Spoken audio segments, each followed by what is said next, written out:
What's up, Cooksy Mob? How we doing? I'm coming to you from the Epic Garage Design Studio. I love this place. It's so cool. You got to check it out. Don't forget, subscribe. I hate having to remind you guys, but if I don't, the subscriptions don't go up nearly as fast. So those of you who have subscribed, thanks a ton. It means a lot. I really appreciate it. And those who haven't, please hit that subscribe and we'll move forward. So, hey guys, EBC Brakes. Check them out. They're a supporter of the podcast. They got the best brakes, clutches, oversized rotors for cars, trucks, you name it, motorcycles. They got you covered. Go-karts, mountain bikes. EBC does everything. So, and then guys, Epic Garage Designs. So we're giving away a Moto Tracks for the motorcycle. But we also, I want to let everyone know, we just did a job for Sportsman Cycle here in Las Vegas. If you have a showroom or anything you want to make look good, it doesn't even have to be motorcycle related.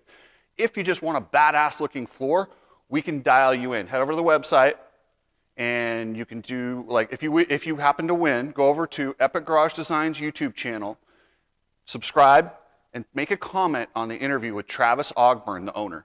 If you do that, you're automatically entered. And if you win that Moto Tracks, you can apply that towards a 2-car garage or whatever you want, and we'll do you up a nice floor or whatever you need for your showroom, for your garage.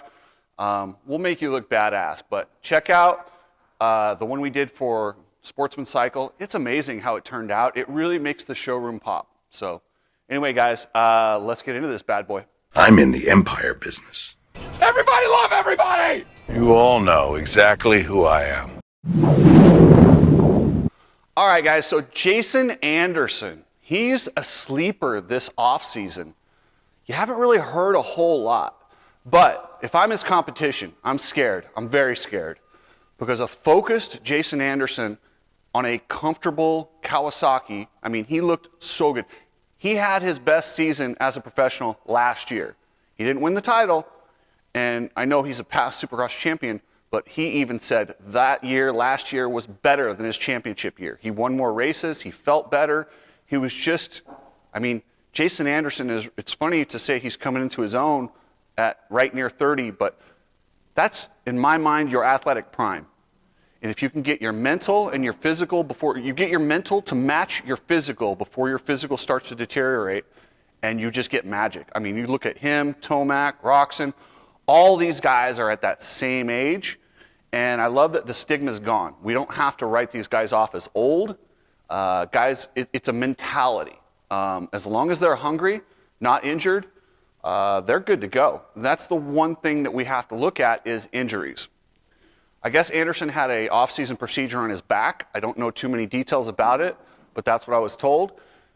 Hey, from the Instagram videos and from what I hear, he is 100% and ready to go, and he is going to be an animal. And unlike Tomac and Roczen, he doesn't have to develop a new bike. He can get on there and just work on himself and get comfortable, and I'll tell you what, those guys should be and will, I'm sure that they're scared. He's a guy that's been kind of quiet, so we haven't paid a lot of attention to him. He hasn't done any off-season races. I mean, Ken Roczen has stole all the off-season headlines. So we kind of let these guys go under the radar. Him and Sexton, who Sexton has also got his program. He just finished up his boot camp, which that's kind of weird. I don't quite understand the boot camp thing. I would think you're in shape, you didn't get too far out of shape. Boot camp seems a little weird to me. Yeah, I don't know. I've heard of boot camps for other sports where they go to a different country, and I don't know. I don't know what the story is behind that, but I'll say this, Chase Sexton looks like an absolute beast. I mean, he looks like a UFC fighter. His legs look like the muscles are gonna pop off his leg. It's crazy. But him and Anderson, they're coming in hot, which leads me to Ken Roczen, but I'm going to start with a little story about Jeremy McGrath. So Jeremy McGrath, the king of all Supercross, in my mind, the greatest guy, greatest rider to ever throw a leg over a motorcycle. Yes, Carmichael has more championships, including outdoors, but McGrath was the king to me. McGrath is the guy. He got beat by Carmichael, and he was kind of becoming old, as these factories deem these guys. So Yamaha gave him a pay cut. Instead of taking the pay cut, staying with Yamaha, which McGrath, in hindsight, should have done, He wanted to stick it to him, so he went to KTM for more money. At this time, KTM isn't what KTM is now. KTM was essentially what Suzuki is now, or worse. The bike was not even close. It was bad. I mean, you can ask any of the guys that rode in that era. They had a decent motor, but that chassis was just way behind. They didn't even have a linkage, if that gives you any idea. Literally, McGrath went to a bike with no linkage. But it was kind of out of ego, and he wanted to show people, oh yeah, I'm done, huh? I'm gonna go on this bike. And it did not work. I mean, it went bad from day one. When he threw a leg over the bike, he was slow, it was scary, he didn't want to ride it.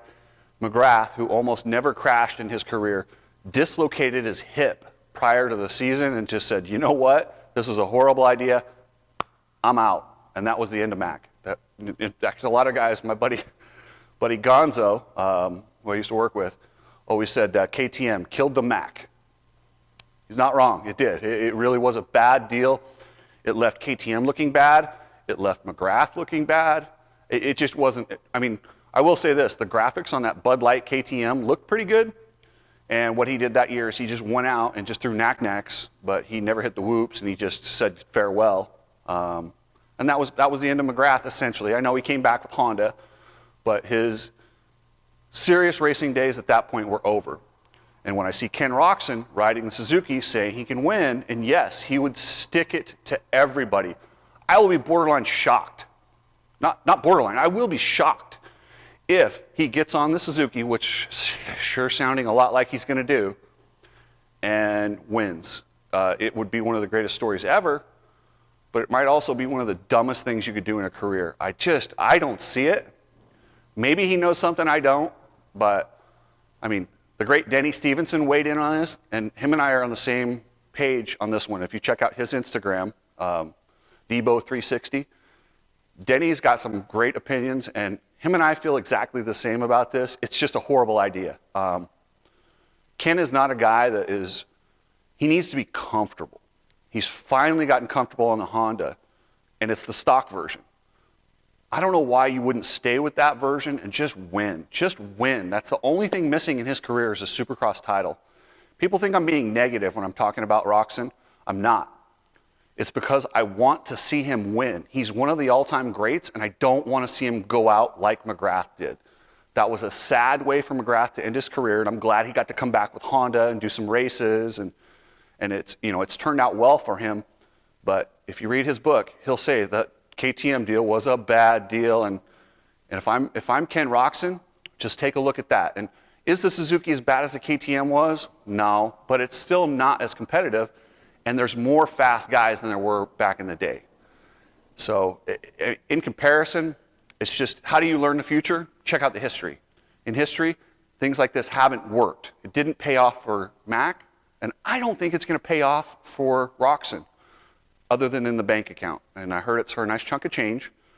But I'm like, that's stupid. If you wanted to do that, why didn't you just stay with Honda? Honda, they had a very lucrative deal. They just had an issue with World Supercross and competing with the USA Supercross, and it's a budget deal. So, yeah, if you're going for money, you should have stayed at Honda. If you're going to win, please don't ride the Suzuki, Ken. That would suck. I don't think anyone wants to see that. But anyway, I'm sure his competition, Anderson, Tomac, Sexton, they're all going, yeah, grab the Suzuki, you can win, bro. Nothing would make those guys happier than to see Ken Roczen not be a factor, because he's so talented. If he gets on a bike and is comfortable, they all know on certain days, you're just getting second to Ken. If Ken's on and Ken's mentally right, I don't know that there's anyone on earth that can beat him, except for himself. Thanks, guys. We'll catch you later.